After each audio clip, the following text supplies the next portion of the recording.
The bass vibrated through the worn soles of Celeste's heels as she fastened the straps around her ankles. Her fingers trembled slightly, not from cold, but from the exhaustion that had become her constant companion.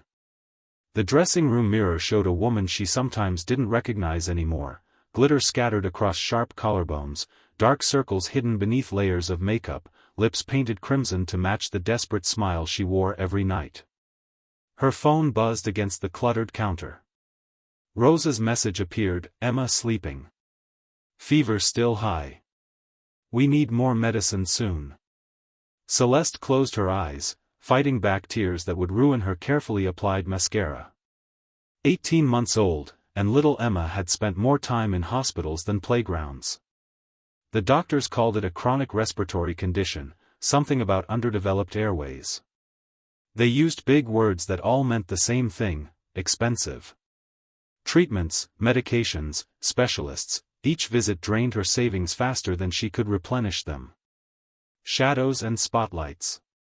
5 minutes, Celeste, Natasha called through the thin door. The older dancer had been at Club Midnight for nearly a decade, her voice carrying the raspy edge of too many late nights and cheap cigarettes. Full house tonight. Some big players in the VIP section. Celeste stood, smoothing down the sequined outfit that revealed more than it concealed. Once, shame would have burned her cheeks. Now it was just fabric, just a tool for survival. She'd learned to separate herself from the performance, to let her body move while her mind wandered to Emma's smile, to the hope of better days ahead. The narrow corridor to the stage smelled of stale beer and desperation. Music pulsed through the walls like a heartbeat, steady and relentless. As Celeste waited in the wings, she could see the crowd through the gap in the curtain, mostly regulars, men drowning their problems in amber liquid and temporary fantasies. But something felt different tonight. The energy had shifted, charged with an undercurrent she couldn't name.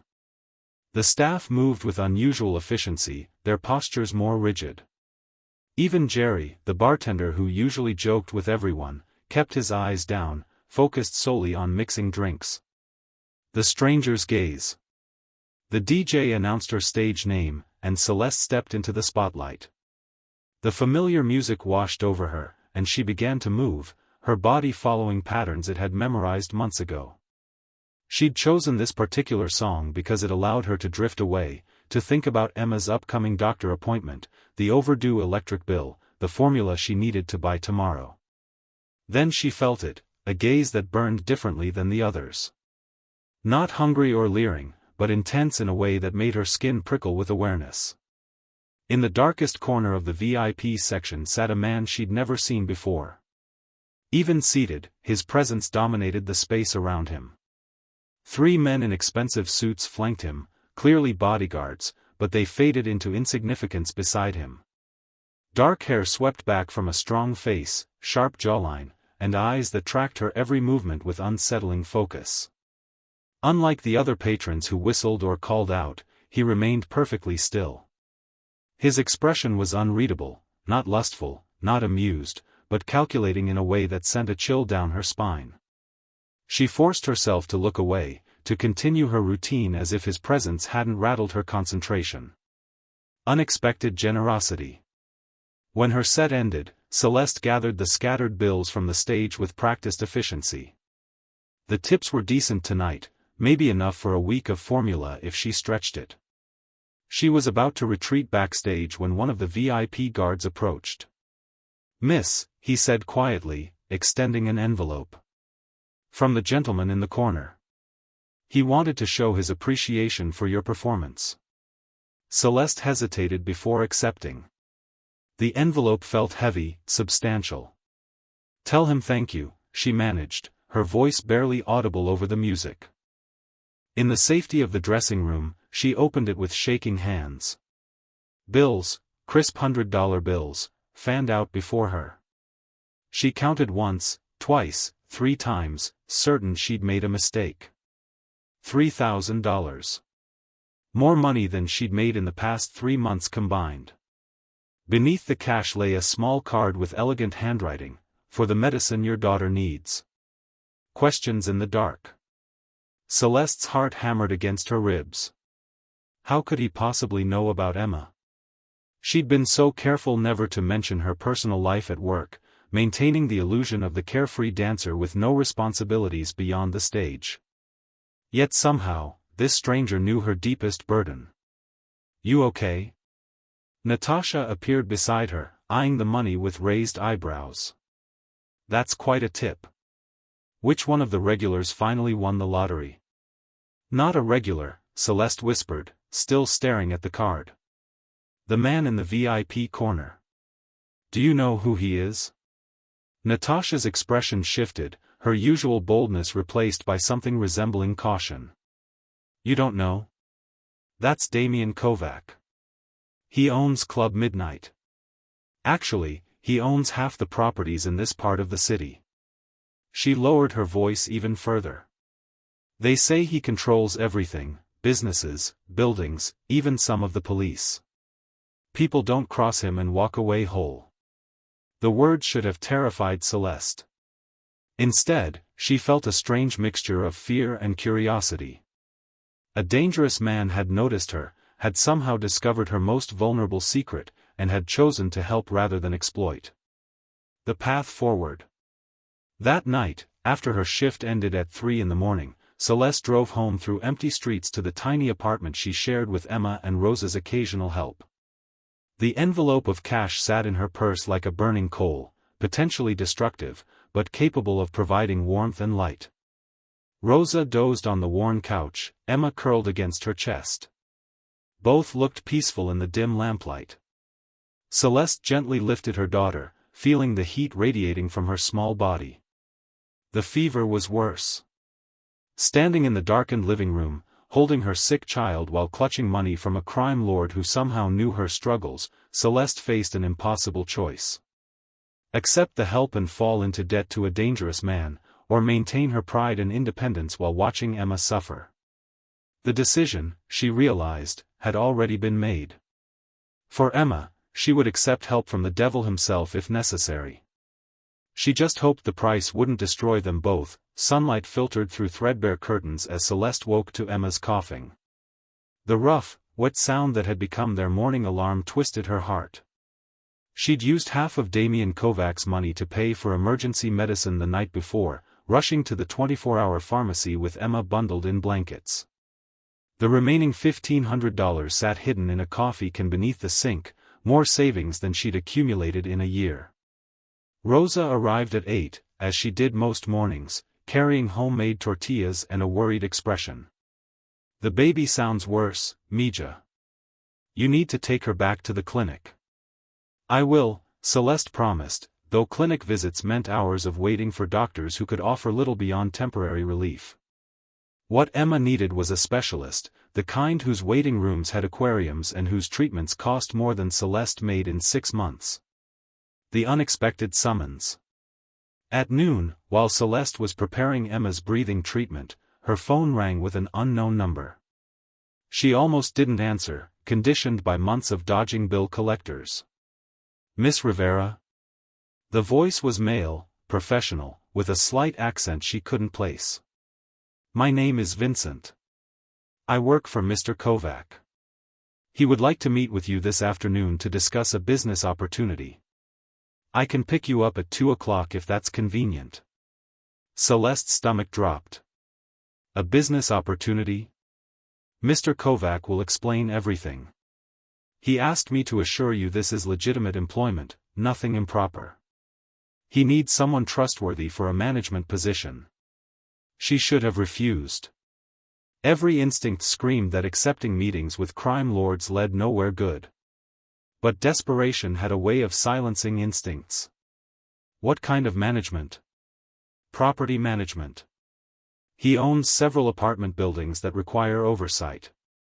The position includes housing and benefits, including health insurance.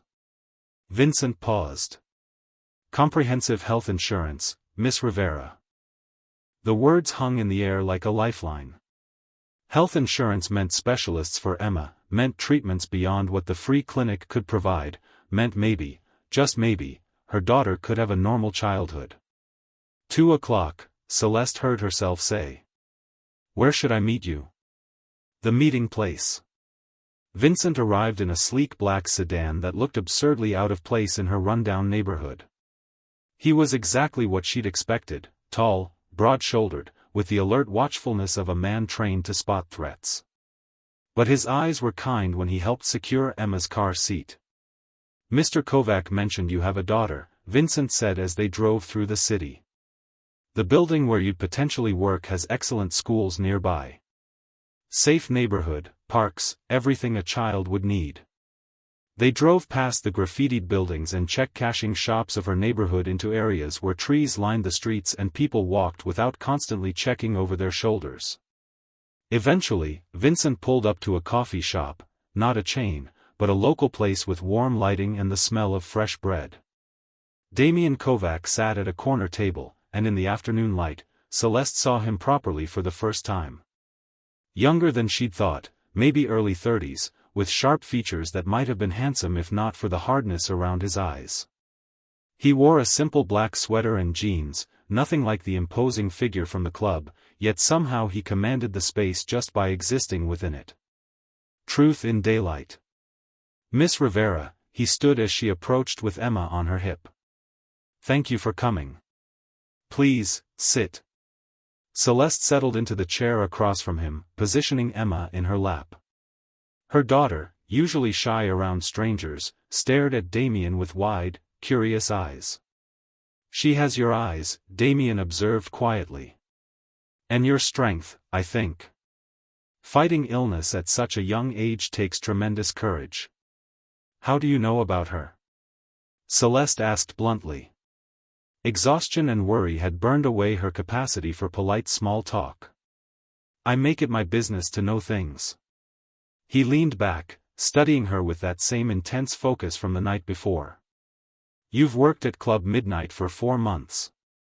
Before that, you were a waitress at 3 different diners, fired from each when you missed shifts caring for your daughter. Emma was born premature, spent her first month in the NICU, and has been in and out of hospitals ever since. The father left before she was born. Your parents passed away when you were 19. You have no family beyond your daughter and no safety net beyond Rosa Martinez, who watches Emma out of kindness because you can't afford proper childcare." The accuracy of his summary left Celeste cold. "You investigated me." "I did. No apology, just fact. I investigate everyone I consider employing in positions of trust." The proposition revealed. "Why?" Celeste demanded, her arms tightening protectively around Emma. "Why would someone like you care about someone like me?" Damien's expression flickered, and for a moment, the hardness cracked, revealing something raw beneath. "I had a sister once. Younger than me, full of dreams and talent. Our parents died when I was 18 and she was 12. I did what I had to do to keep us fed, to keep a roof over our heads. I built an empire from blood and darkness, telling myself it was all for her future." He paused, his jaw tightening. "She got sick when she was 16. Something treatable, if we'd caught it earlier, if we'd had access to proper healthcare instead of free clinics that were always overwhelmed. By the time I had enough money and power to get her the best doctors, it was too late. She died 3 years ago." The grief in his voice was genuine, and Celeste felt her defensive walls crack slightly. "I'm sorry. I see her in every struggling mother, every sick child who can't access treatment because of money." Damien's gaze locked onto hers. "I can't save my sister. But I can help you save your daughter. The choice. The job is real," he continued, sliding a folder across the table. "Property manager for 6 buildings in the Riverside district.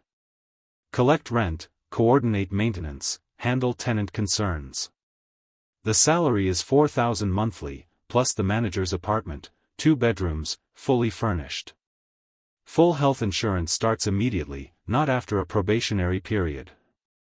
I'll make sure Emma gets seen by the best pediatric pulmonologist in the state." Celeste opened the folder with trembling hands.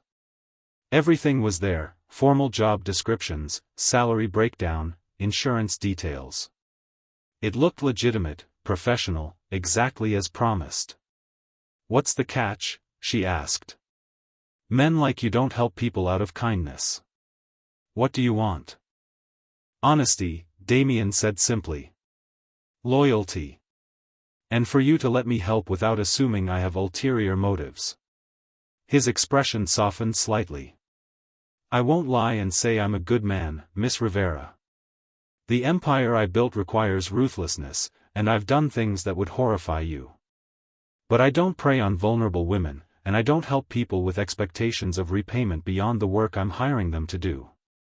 Emma coughed, the rough sound breaking the tension. Damien's attention immediately shifted to the child, concern evident in his frown. "She needs that specialist," he said quietly. "Soon. I can have her seen tomorrow if you say yes." Accepting the lifeline. Celeste looked down at her daughter, her beautiful, struggling daughter whose every breath sometimes sounded like a battle. She thought about the coffee can of money hidden under her sink, about the stack of medical bills she couldn't pay, about dancing in a club while her baby burned with fever at home. "If I say yes," she began carefully, "and it turns out you do expect something I can't give." "You walk away," Damien interrupted. "I'll put it in writing. If at any point you feel uncomfortable or unsafe, you can leave with 3 months severance and a recommendation letter for wherever you want to work next." It was too good to be true. Celeste knew that. But Emma's labored breathing and the memory of a stranger who'd somehow seen past her stage persona to the desperate mother beneath made her take the leap. "Okay," she whispered. "Yes. I'll take the job." Damien nodded, and something that might have been relief crossed his features. "Vincent will help you move this weekend." In the meantime, he pulled out his phone and typed quickly, "I've just sent Emma's medical information to Dr. Helena Rodriguez. She's expecting your call to schedule an appointment tomorrow morning." As Celeste left the coffee shop with Vincent's help, Emma dozed against her shoulder. She felt the weight of an invisible chain settling around her.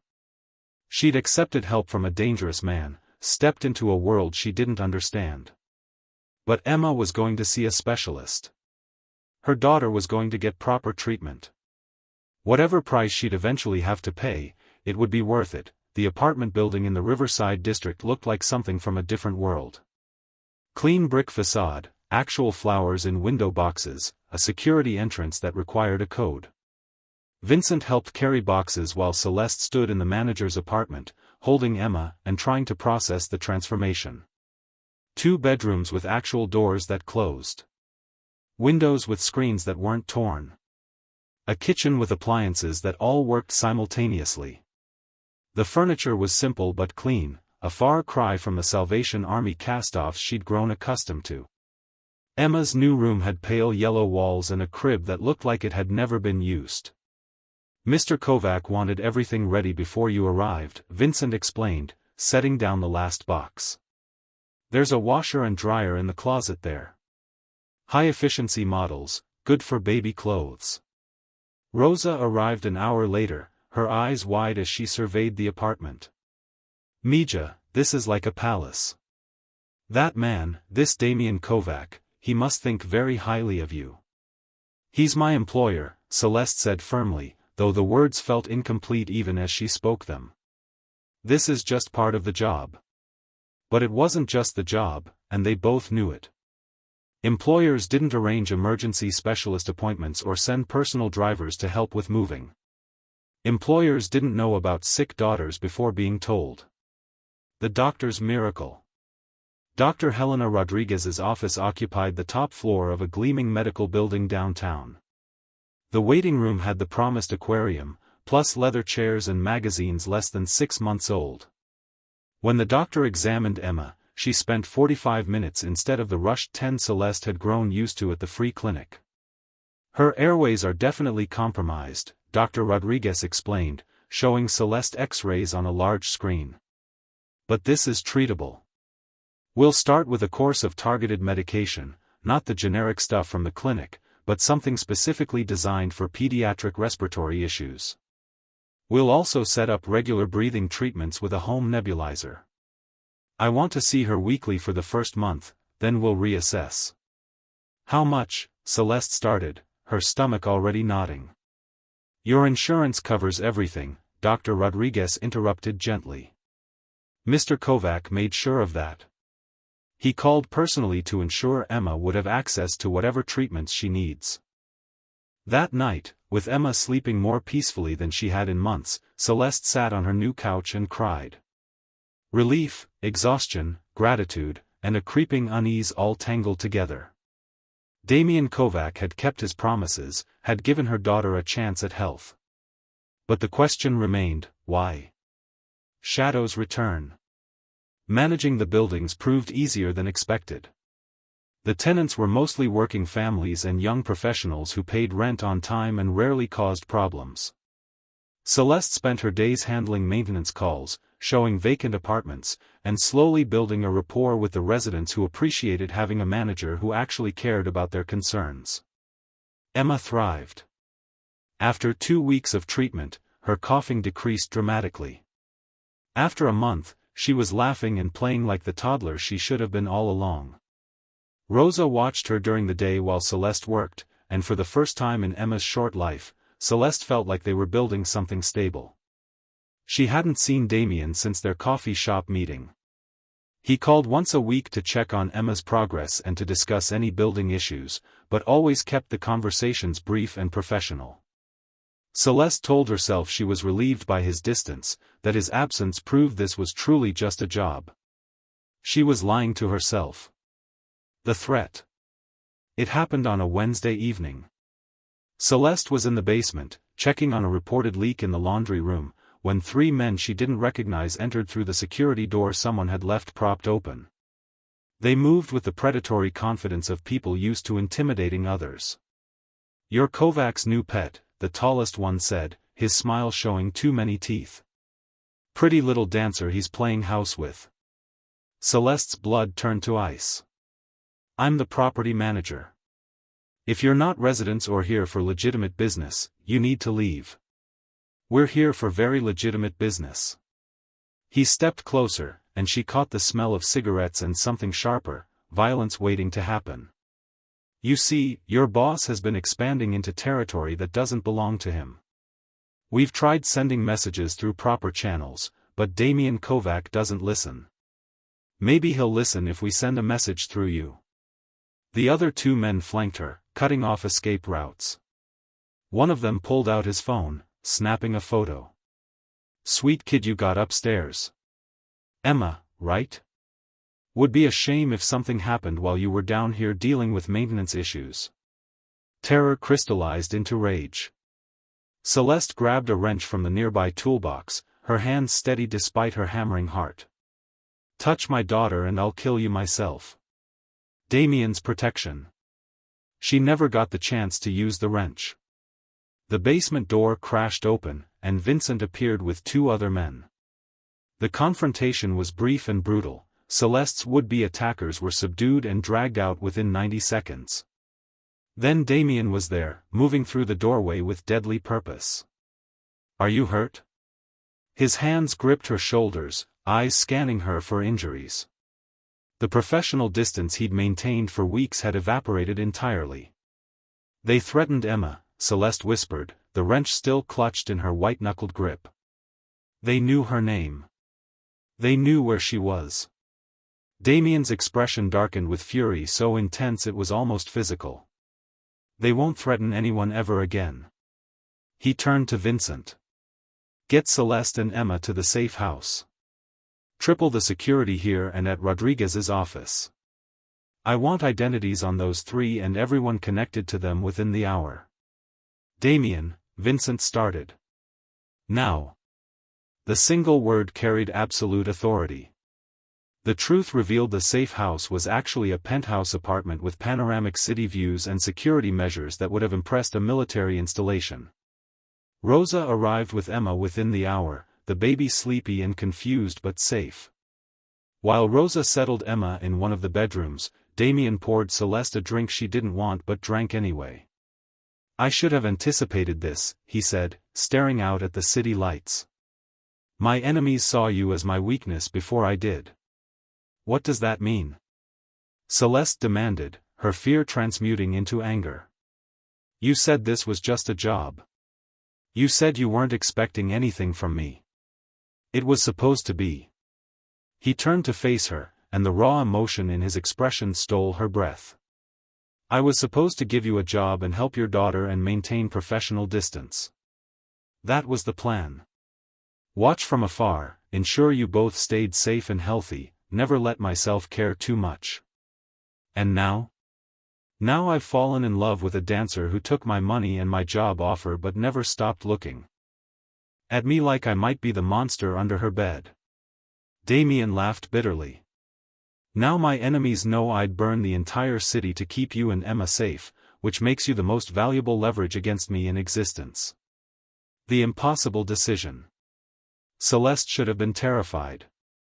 A crime lord had just confessed to loving her, admitted that his feelings made her and Emma targets for every enemy he'd accumulated.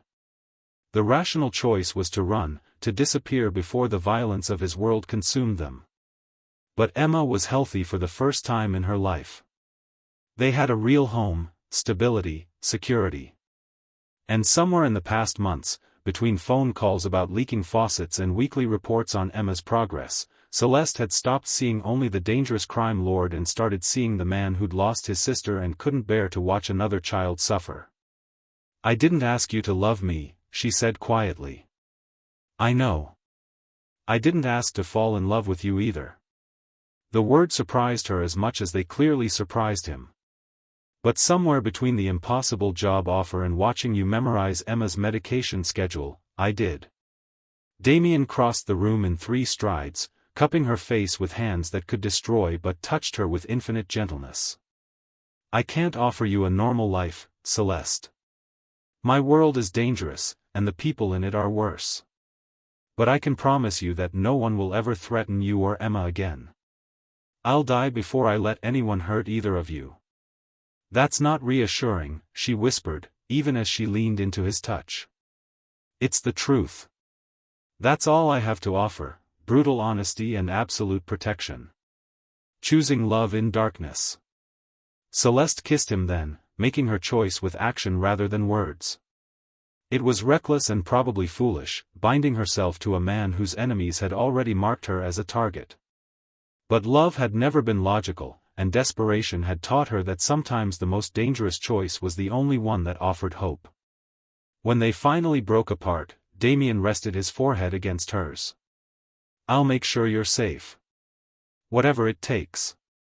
I know, Celeste said, and she did. She'd seen the fury in his eyes when he'd realized she'd been threatened, the absolute determination in his voice when he'd promised protection. Damien Kovac might be a monster in the eyes of the world, but he was her monster now, the Shadow King who'd stepped into the light to save a desperate dancer and her dying daughter. From the bedroom, Emma's soft breathing provided a counterpoint to their whispered promises. The baby who'd been sick for so long was sleeping peacefully, unaware that her mother had just chosen a life of danger and protection, of love found in the darkness. Outside the penthouse windows, the city glittered with lights and hidden dangers. Somewhere out there, Damien's enemies were planning their next move. But inside the safe house, Celeste felt something she hadn't experienced in years: security. Not the kind that came from locked doors or bodyguards, but the bone-deep certainty that someone would fight the world itself to keep her and Emma safe. The price of that protection would be high, she wasn't naive enough to believe otherwise. But as Damien's arms wrapped around her and Emma's healthy breathing filled the quiet apartment, Celeste decided that some prices were worth paying. She'd danced in the darkness to survive. Now she'd chosen to stay there for love.